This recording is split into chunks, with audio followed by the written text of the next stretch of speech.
dalam hidup ini tiada Allah Tuhan yang seperti Engkau, besar perkasa penuh kemuliaan. Kau yang termanis di dalam hidup ini, ku cinta Kau lebih dari segalanya, besar kasih setiamu kepadaku. Ku sembah Kau, ya Allahku. Ku tinggikan namamu selalu, tiada lutut tak bertelut, menyembah Yesus Tuhan Rajaku.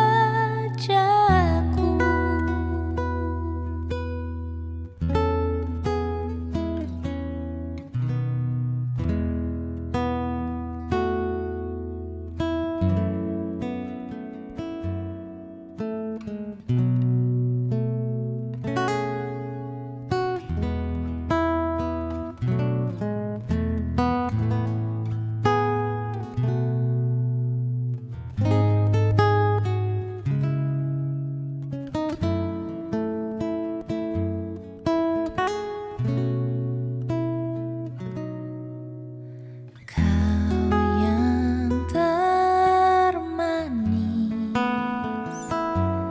di dalam hidup ini, ku cinta Kau lebih dari segalanya, besar kasih setiamu kepadaku.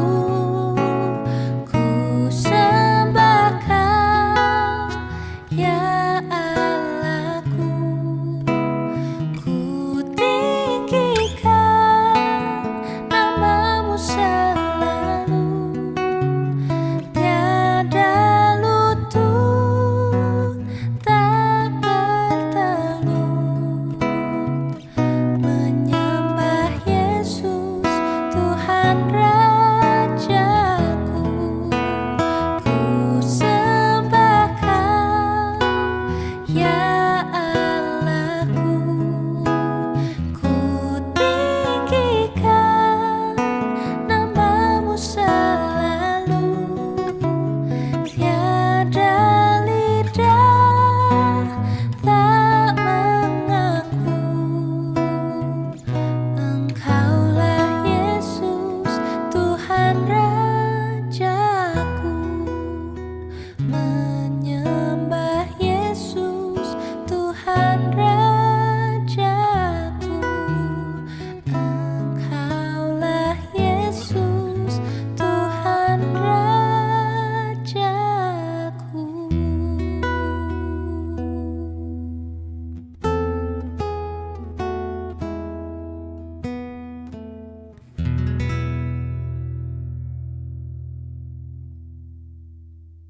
Selamat pagi, selamat kita bertemu dalam ibadah hari Minggu lewat online ini. Kita mengikuti perintah dan juga prioritas daripada keselamatan Bapak Ibu dan kita sekalian. Kita tundukkan kepala, kita doa dulu. Terima kasih Tuhan Yesus, kalau pagi hari ini kembali kami pakai online untuk berjumpa dengan umat-Mu, sidang jemaat-Mu. Tapi kami yakin Tuhan, bahwa Engkau ada, Engkau dimanapun ada, dan Engkau pun ada di tengah-tengah kami, untuk sedia memberkati kami sekalian, karena hati kami rindu, karena hati kami menginginkannya, karena hati kami mau berjumpa dengan Tuhan. Kami percaya Tuhan sediakan tempat, sudah sediakan hati Tuhan untuk kami sekalian. Terima kasih, sertai dan berkati ibadah kami pada pagi hari ini. Dalam nama Tuhan Yesus Kristus. Amin.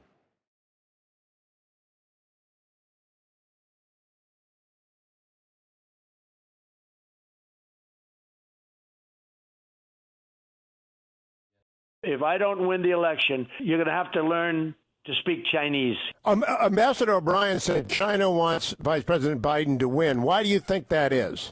Because they'll own the United States if he wins. And with me, they were having the worst year in 67 years because I tariffed the hell out of them. We took in billions and billions of dollars.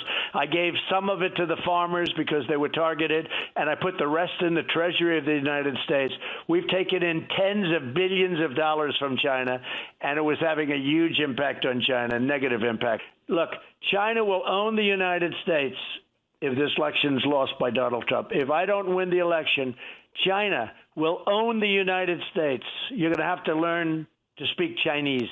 Amerika Serikat adalah negara adidaya. Itu kita akui dan seluruh dunia mengakui bahwa Amerika negara yang maju. Tapi kita melihat clipping tadi, memang sih itu dalam rangka kampanye Presiden Trump, sehingga dia berkatakan seperti itu, kalau saja dia tidak terpilih, masyarakat AS akan berbahasa Mandarin. Punya pengertian bahwa negara itu bisa digantikan dengan RRC. Tidak ada yang kekal, selain daripada yang sebentar kita baca. Kita ikuti dalam pembacaan di dalam kitab Daniel pasal 2, ayat 31 dan seterusnya. Ya Raja, Tuanku melihat suatu penglihatan, yakni sebuah patung yang amat besar. Patung itu tinggi, berkilau-kilau, luar biasa, tegak di hadapan Tuanku, dan tampak mendahsyatkan. Adapun patung itu, kepalanya dari emas tua, dadanya dan tangannya dari perak, perut dan pinggangnya dari tembaga, sedang bahunya dari besi dengan kakinya sebagian dari besi dan sebagian lagi dari tanah liat. Sementara Tuanku melihat, terungkitlah lepas sebuah batu tanpa perbuatan tangan manusia, lalu menimpa patung itu tepat pada kakinya yang terbuat dari besi dan tanah liat itu, sehingga remuk. Ini yang disampaikan oleh Raja Nebukadnezar, yang hampir saja mencelakakan banyak orang karena dia sengaja untuk melakukan itu. Siapa yang bisa mengerti?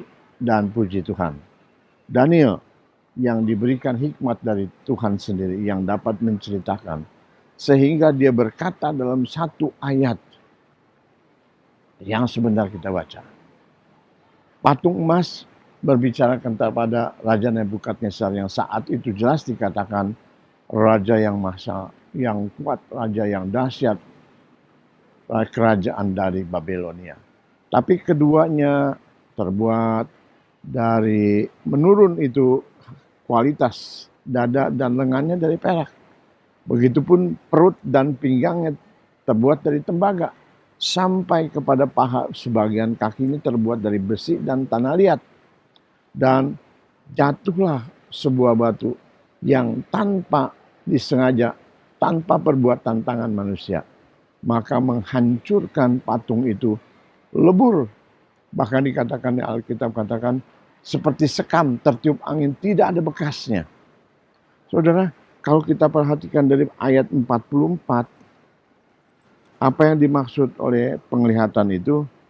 Tetapi pada zaman raja-raja Allah semesta alam akan mendirikan suatu kerajaan yang tidak akan binasa sampai selama-lamanya, dan kekuasaannya tidak akan beralih daripada bangsa lain.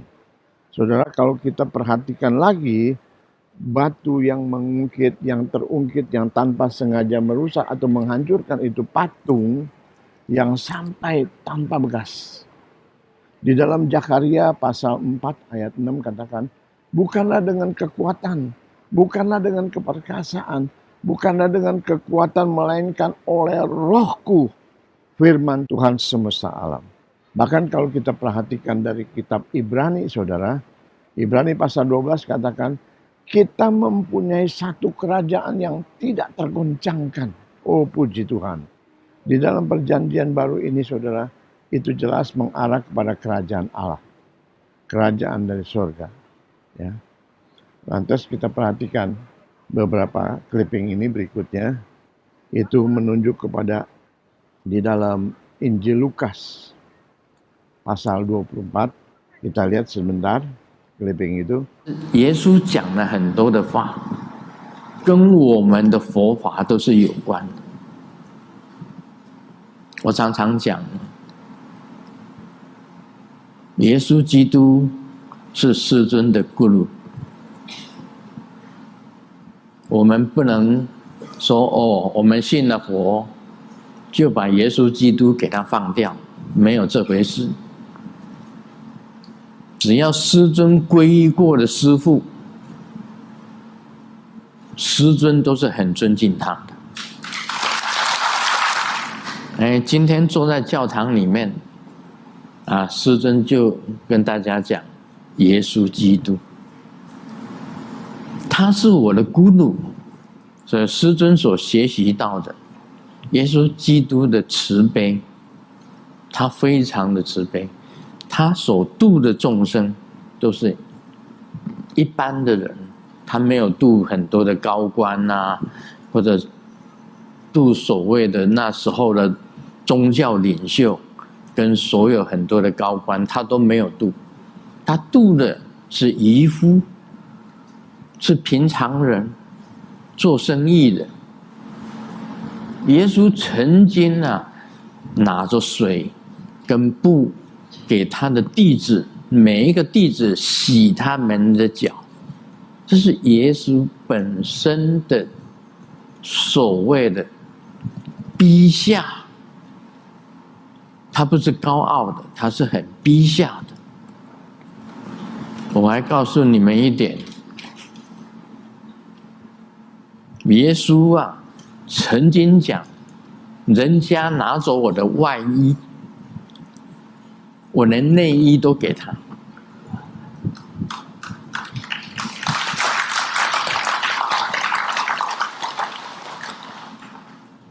那个是完全一种牺牲的精神，他没有自我，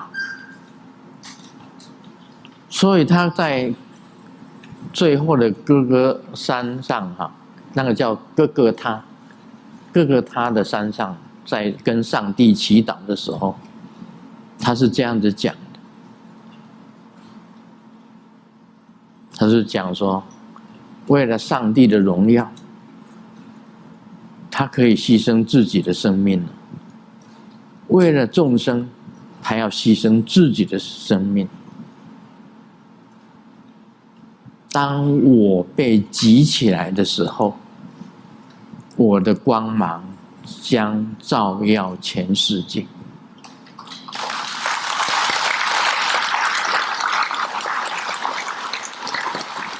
他的意思是这样讲：当我被钉十字架的时候，十字架举起来的时候，他的光芒会照亮全世界。Pasal 24 ayat 27. Lalu ia menjelaskan kepada mereka apa yang tertulis tentang dia dalam seluruh kitab suci, mulai dari kitab Musa dan segala kitab nabi-nabi. Lantas kalau kita baca pada ayat ke-44 lebih luas lagi, saudara. Ia berkata kepada mereka, inilah perkataanku yang telah kukatakan kepadamu ketika aku masih bersama-sama dengan kamu, yakni bahwa harus digenapi semua yang ada tertulis tentang aku dalam kitab Taurat Musa, dalam kitab nabi-nabi, dan juga pada kitab Mazmur. Jadi semuanya itu diarahkan, fokusnya terakhirnya puncaknya adalah kepada Yesus Kristus. Di dunia ini, kerajaannya sedemikian rupa dari Babelonia, patung yang besar yang terbuat dari emas murni, emas tua, dan menurun perak dan tembaga sampai akhirnya besi dan dicampur dengan tanah liat, yang terungkitlah batu tanpa perbuatan tangan manusia, maka patung itu hancur. Berbicara tentang kerajaan di dunia ini, tidak ada yang kekal.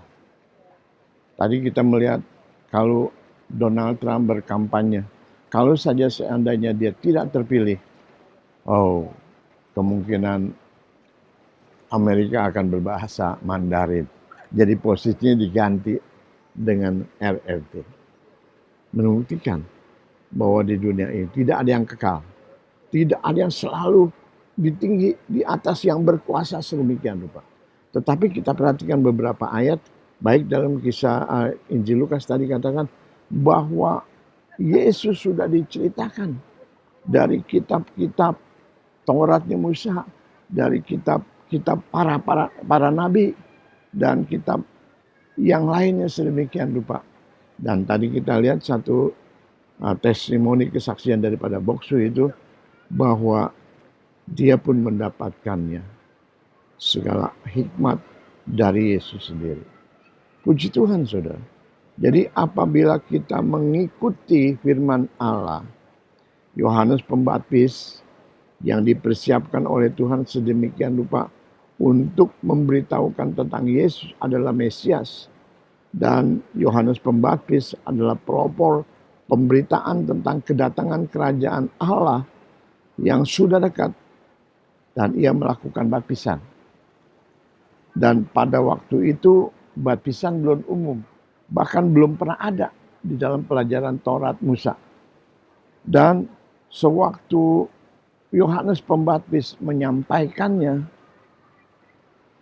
banyak orang percaya dan banyak orang memberi dirinya untuk dibaptis dan mengikuti pengajaran itu.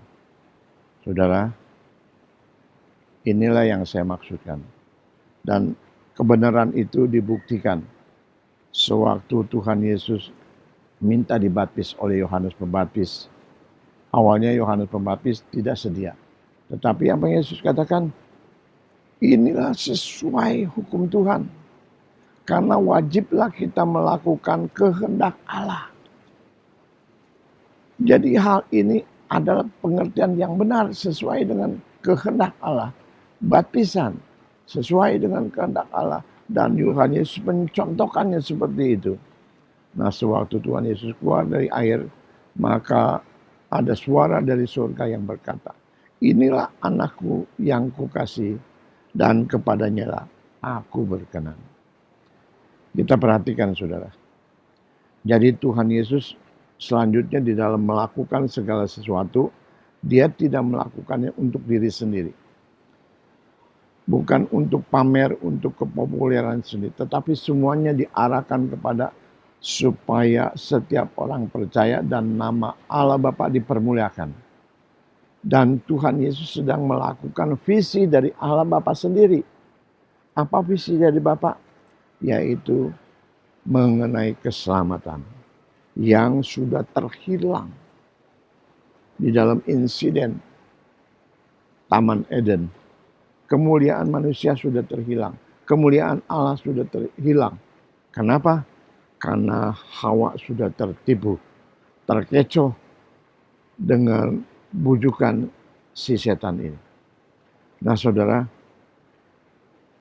masalah itu kita tahu pengertiannya dari mana?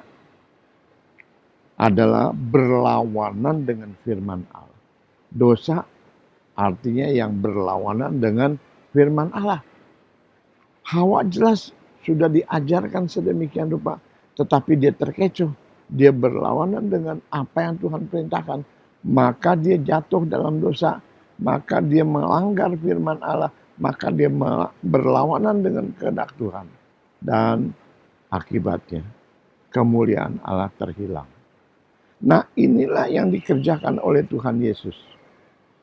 Yaitu untuk mengembalikan kemuliaan yang sudah terhilang. Yang manusia tidak bisa dapat lakukan.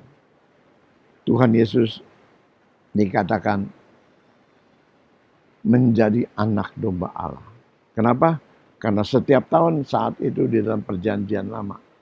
Bahkan sampai sekarang kita masih bisa melihat ada beberapa yang melakukan. Setiap tahun secara ritual dia harus mengorbankan binatang. Dia mengorbankan domba untuk disembelih menjadi korban penebusan dosanya.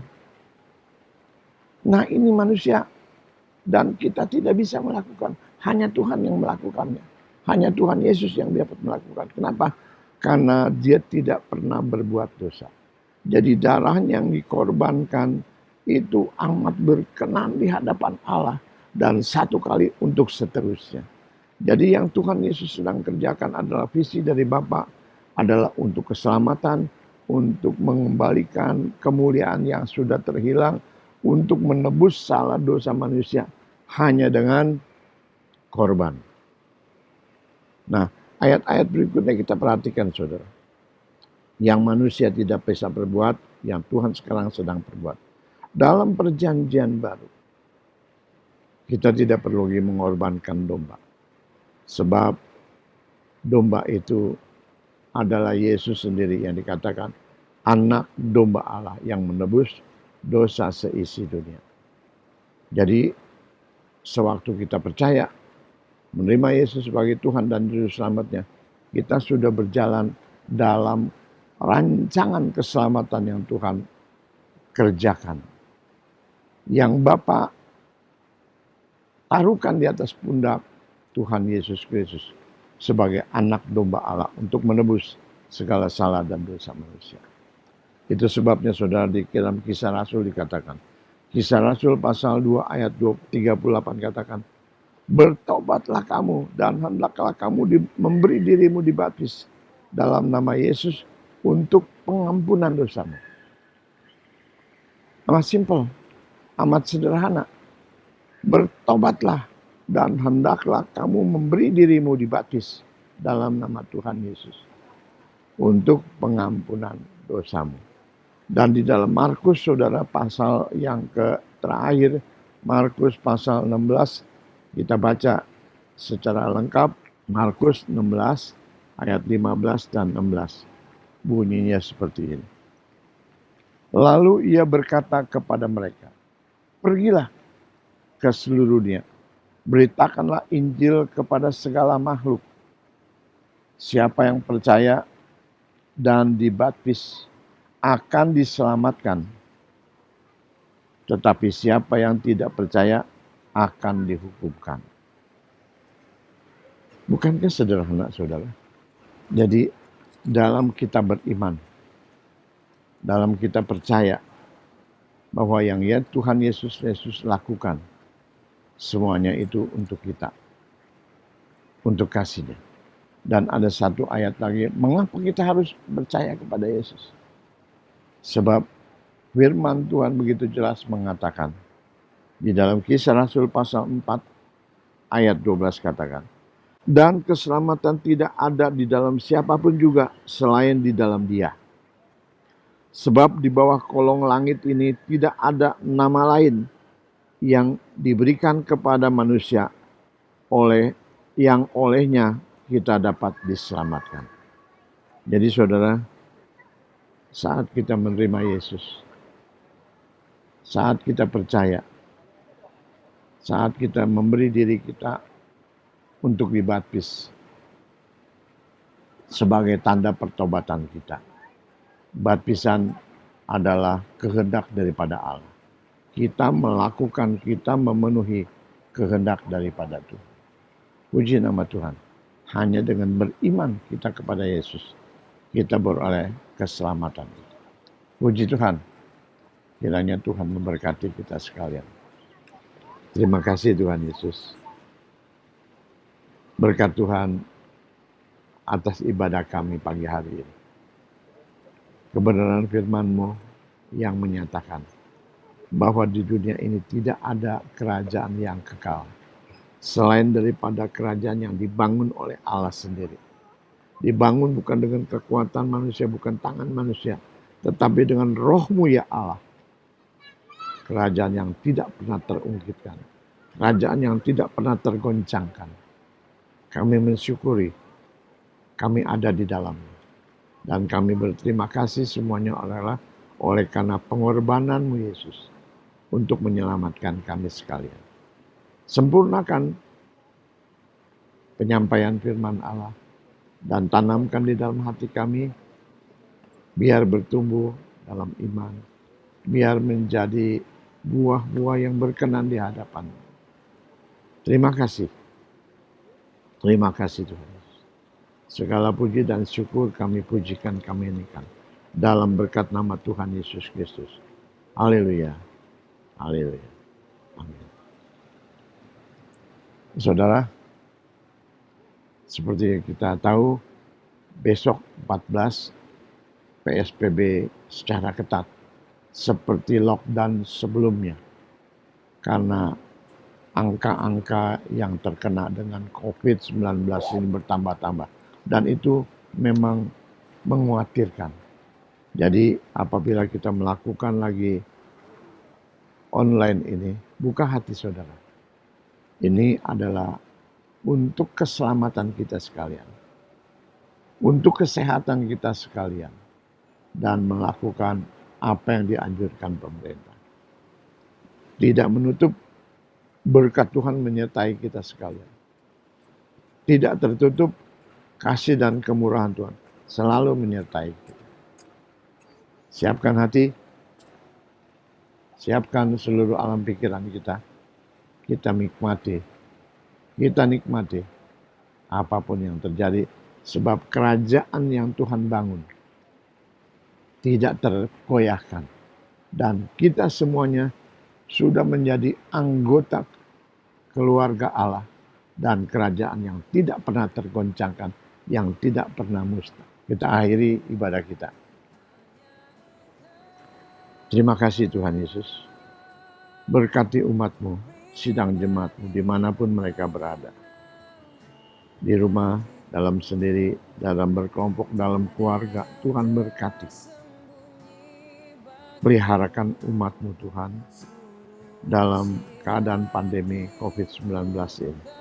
Hindarkan dari wabah itu. Hindarkan dari sakit penyakit itu. Dan beri kami kekuatan kesehatan. Bukakan jalan untuk anak-anak-Mu yang terkena terputus dengan pekerjaan. Bahkan anak-anak-Mu yang bersekolah pun terganggu. Tetapi kami tahu saat kami mencari hadirat-Mu, firman-Mu yang mengatakan, hikmat adalah takut kepada Tuhan. Itulah akal budi. Itulah hikmat yang kami dapatkan. Saat kami percaya, saat kami menerima Engkau, saat kami taat, saat kami menghormati Engkau, kami mendapatkan hikmat dari Tuhan sendiri, Sang Pencipta langit dan bumi. Terima kasih. Terima kasih. Turunkanlah berkat-Mu ya Bapa. Berkat kasih sayang-Mu ya Yesus di atas seluruh kehidupan kami. Memelihara seluruh kehidupan kami. Sehingga roh, jiwa dan tubuh kami terpelihara sampai kedatangan Yesus kali yang kedua. Dalam nama Tuhan Yesus kami mengucap syukur. Amin.